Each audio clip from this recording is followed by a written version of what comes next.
Elle a fait tout ce qu'il fallait dans ce combat. Et elle n'a pas pris de risque au sol. Elle a désengagé quand il le fallait. 3 combats chez les pros, 3 victoires pour Océane Sanson et 3 finishes surtout. TKO pour son premier combat, soumission pour le deuxième. Moi, je veux tout simplement être la meilleure et pour être la meilleure, il faut affronter les meilleurs dans les meilleures organisations. Donc en fait, je veux relever tous les défis qu'on me proposera. Néanmoins, je veux prendre mon temps, je ne veux pas brûler les étapes, je veux être prête au moment où je combattrai pour ces gros défis. Donc voilà, j'ai hâte d'avancer dans ma carrière et puis d'évoluer au très haut niveau et d'affronter les meilleures combattantes et de représenter la France dans les meilleures organisations.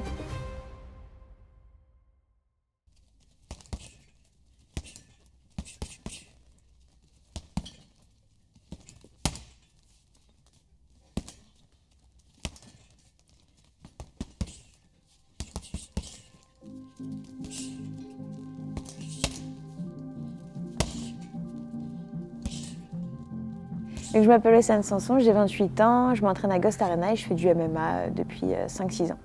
J'ai choisi le MMA parce que j'ai toujours fait des sports de combat. Et quand je suis arrivée sur Lyon, il y a 5-6 ans, j'avais envie de changement, j'avais fait beaucoup de sports de combat, de striking, et je voulais un sport plus complet, où je puisse m'exprimer librement, avec moins de règles, où l'arbitre intervient un peu moins, et du coup, le MMA est venu naturellement. Ça fait maintenant 1 an que je suis passée pro en MMA. J'ai 3 combats, 3 victoires. Donc ce qui change par rapport aux amateurs, c'est qu'on est payé pour combattre, mais pour ma part, pas assez pour en vivre. Donc j'ai quand même mon métier à côté à 100%, j'ai pas d'aménagement et je fais du coup aussi ma pratique sportive à 100%. Donc voilà, je fais les deux à 100%.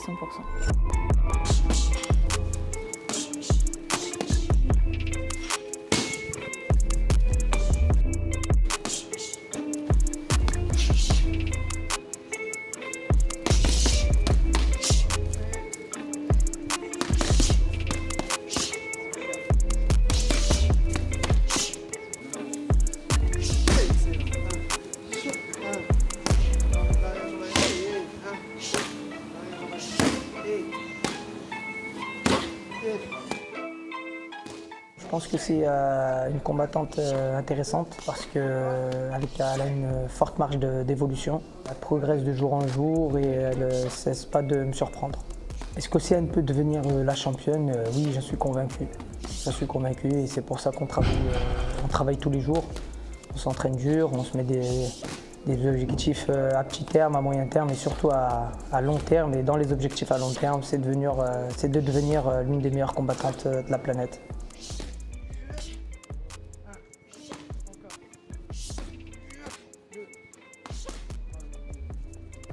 Elle a un mental d'acier, elle arrive à appuyer, à déconnecter quand elle rentre dans la cage.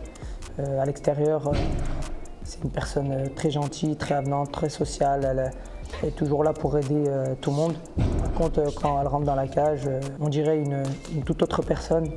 Elle est capable d'avoir cet instinct, je dirais, animal.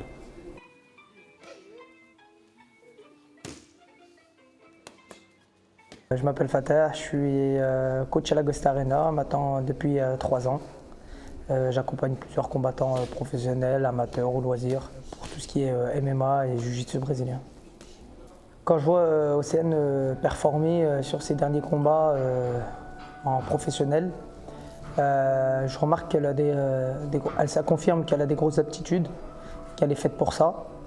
Mais je vois aussi à la fois un diamant brut qu'il faut tailler et je vois qu'elle a encore beaucoup de marge de progression.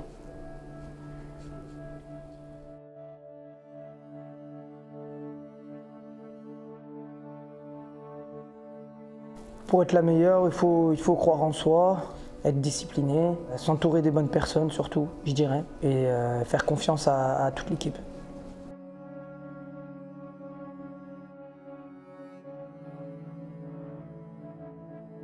Pour faire mon métier de policière, le sport en MMA et ma vie privée, c'est très compliqué de lier les deux. Comme j'ai dit, du coup, je fais tout à 100%, surtout quand j'ai des dates de combat. Je dois tout gérer, aménager mon planning en fonction de mon sport. De toute façon, c'est mon sport qui prime surtout. Ma vie privée, mes loisirs, ça passe en second plan. Et puis ma carrière professionnelle passe aussi en second plan. C'est ma carrière sportive qui compte le plus. Donc beaucoup de charge-fatigue, mais bon, on fait au mieux pour tout caler.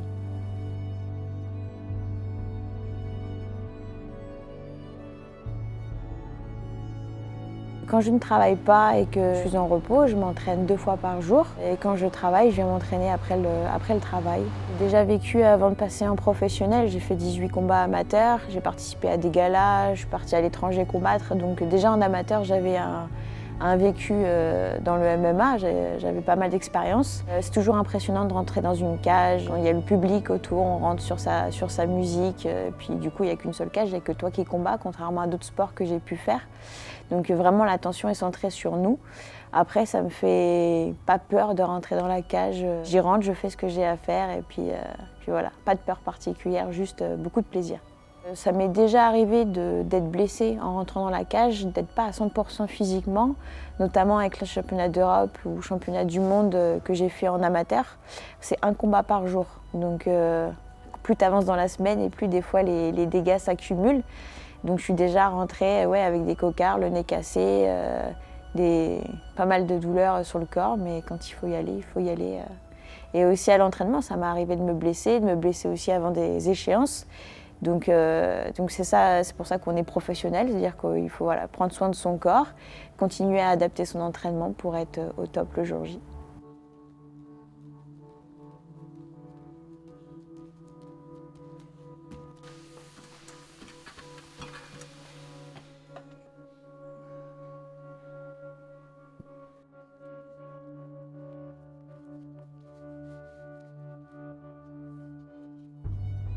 On me nomme souvent comme la pépite du MMA français. Après, je prétends pas être forcément la pépite.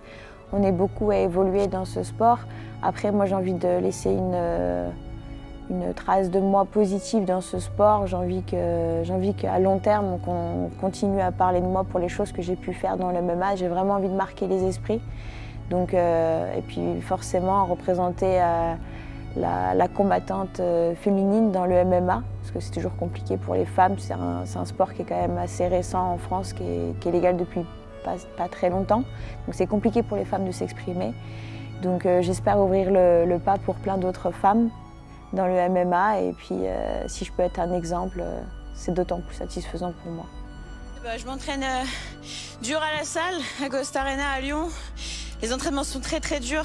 Les gars, ils me mettent la misère pour que ce soit facile dans la cage. Donc voilà, merci à mon équipe pour ça. En termes de combattante que je voudrais affronter, j'en ai pas réellement en tête.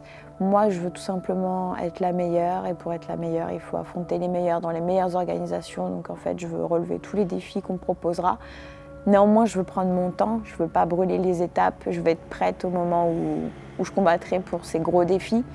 Donc voilà, j'ai hâte d'avancer dans ma carrière et puis d'évoluer au très haut niveau et d'affronter les meilleures combattantes et de représenter la France dans les meilleures organisations.